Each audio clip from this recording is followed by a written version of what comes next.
Welcome to winning paths where precision meets paradox, and every arrow carries more than just its own weight. You've tuned to the space where thought doesn't merely hover, it takes form, gains momentum, and seeks a target. This episode opens with a bow, not of ceremony, but of tension, draw, and release. Picture your hand gripping it, palm warm against material older than memory, or perhaps newly born of computation. The line between ritual and circuitry begins to blur here, not dissolve, mind you, but thicken like breath before a shot. This is a moment steeped in practice, and practice, as every archer knows, is never just repetition. It is revelation under pressure. We're walking into a world where craftsmanship shakes hands with code, where the archer is no longer solitary, but accompanied by something uncanny. It watches, it measures, it refines, and it does so with a gaze made of data, not curiosity. But make no mistake, its presence isn't distant, it is intimate. It speaks to your wrist angle, it listens to your breath rate. It holds in its vast memory the minute variations of 1,000 prior releases, and it offers counsel drawn not from tradition, but from simulation. This is not a prophecy of replacement. It is a recognition of something growing alongside us, an intelligence woven into tools, one that reshapes what the bow has always meant. In its hands, design mutates, risers grow elegant and bone-like, arrows fly with knowledge of wind long before we feel its tug, then practice becomes a conversation between muscle memory and machine awareness. We call this phenomenon symbiotic agency, a new condition where the act of aiming extends beyond the self. The relationship is no longer linear, it becomes recursive. The tool instructs as much as it obeys. The bow becomes an interpreter of pattern, and the archer becomes both maker and made, shaped by the very data their body provides. Today we walk into this evolving grammar of motion and mind. We explore how archery, one of humanity's oldest embodied philosophies, finds itself rephrased in the language of algorithms and augmented rhythm. The arrow still flies, but it now carries more than force and fletching. It bears a question: what part of this gesture still belongs to you, and what part was always shared? This isn't a tale of intrusion or surrender, it's an emergence. The old path has gained a new companion, and together they walk toward a kind of precision that is both ancient and unprecedented. So take your stance, check your breath, grip the string. Let's see what happens when insight itself becomes your coach. Let's begin.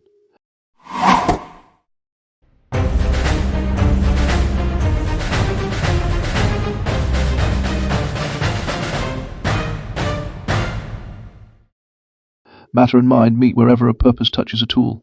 Sensation flows outward through crafted form, and the world responds with patterns the nerves accept as their own. Every gesture grounds thought. Every artifact folds fresh ranges of sense into the field of consciousness. A felt unity arises, hand, intention, and shaped material engage in a dialogue that revises each participant. Precision and uncertainty stand together inside that exchange, partners in a lucid wager that both honors tradition and presses toward transformation. A new cognitive presence steps into this age-old circuit. Algorithmic vision recognizes subtle flux long before muscles tire. Predictive rhythms trace currents the unaided eye scarcely notices. The relation stays reciprocal. Flesh offers warmth and purpose. Silicon offers depth and reach. And together they sketch decisions neither could summon alone. Agency gathers rather than divides, and ritual gains new layers without shedding its roots. The instrument sings through data as once through wood grain, carrying forward the ancient task of revealing self through practice. From the African plains, where our oldest ancestors first chipped stone into points, to the tomb paintings of Egyptian pharaohs, whose archers were held in high esteem, the bow has been a companion to humankind. It was a discovery as profound as fire, a cultural advance that shaped civilizations. It was a tool for the hunt and for war, yes, but it was always something more. It was a way of knowing the world, and a way of knowing yourself. In the ritual archery of Zhou dynasty China, a man's character was judged by the grace of his form, his performance a path to holding office, a mirror to his soul. When the Lakota speak of the bow, they speak not in terms of craft alone, but of inheritance, an offering from the moon, she who leans close and listens. The arrow, by contrast, is the sun's whisper, direct, hot with purpose.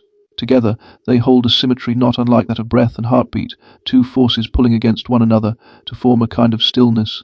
A hunter, before he draws the string, will often press the bow's tip into the soil, a moment of humility, a nod to Grandmother Earth, and the old knowing that nothing in this world moves alone. They say Mitakui Oyasin, all are related, and they mean it. The archer, the wood, the sinew, the breath before release, the flesh of the world that receives the shaft.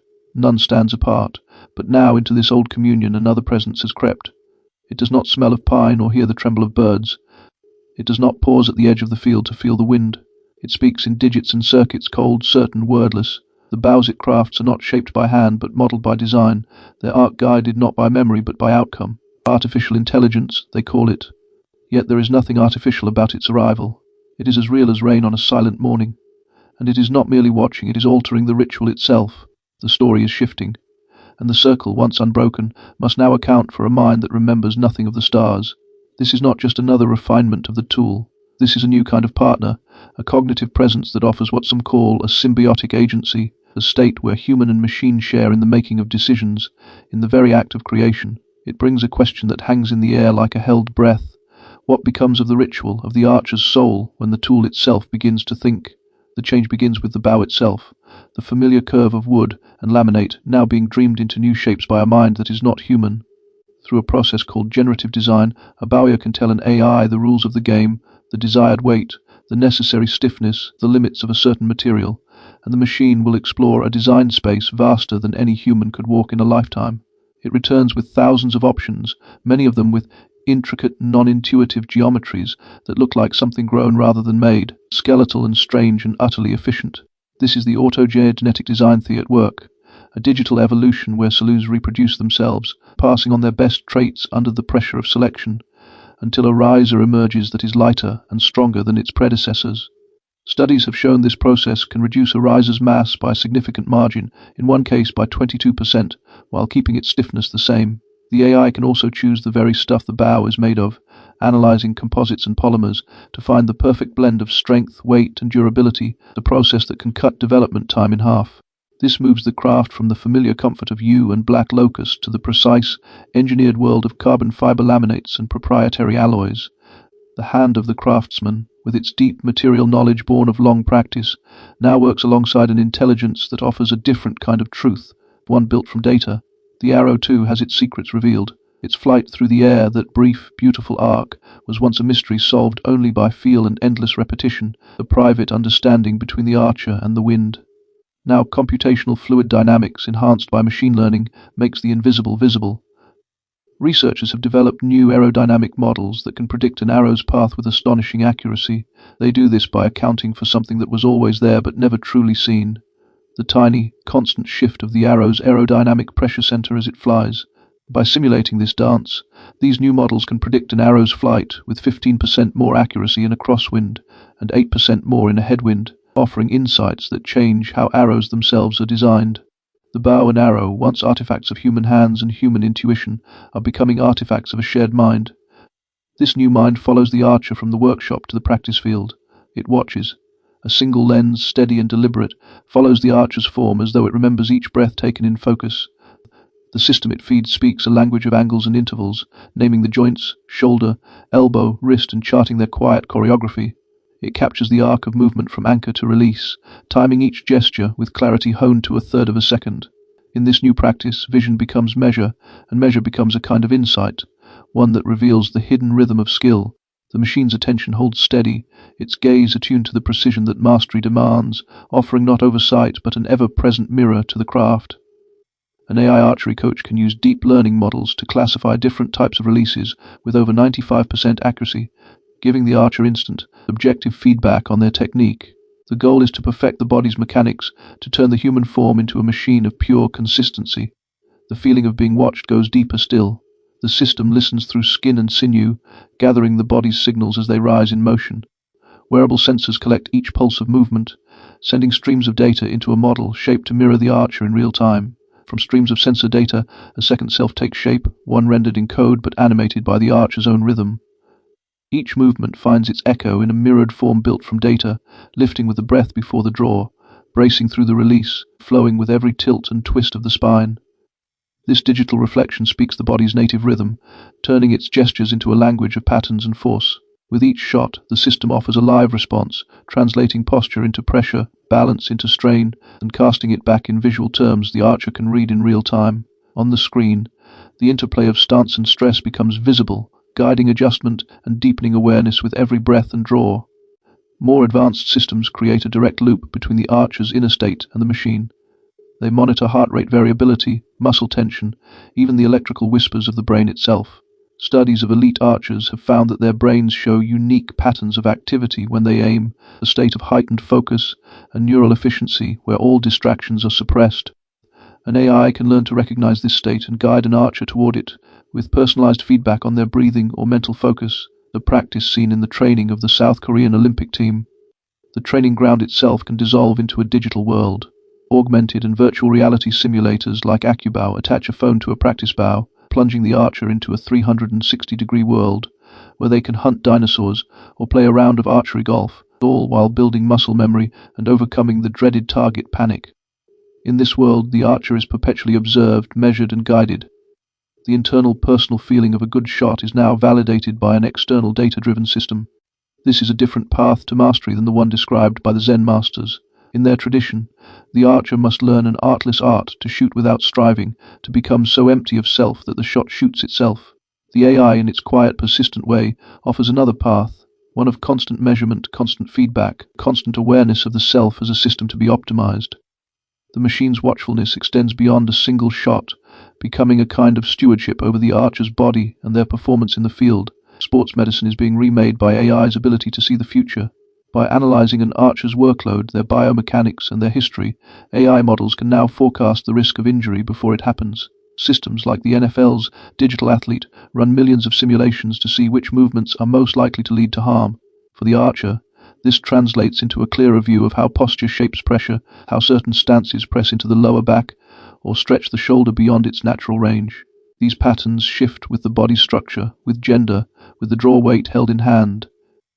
Through continuous tracking, the system detects when alignment veers toward strain, marking the moment before tension becomes injury.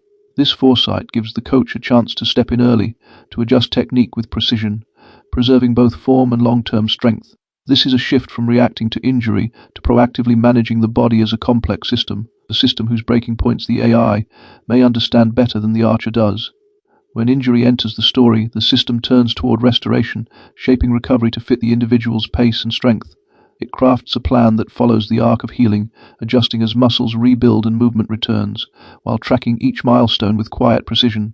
Through this steady attention, it helps guide the archer back to the line, not just swiftly but soundly, aligning recovery with readiness at every step.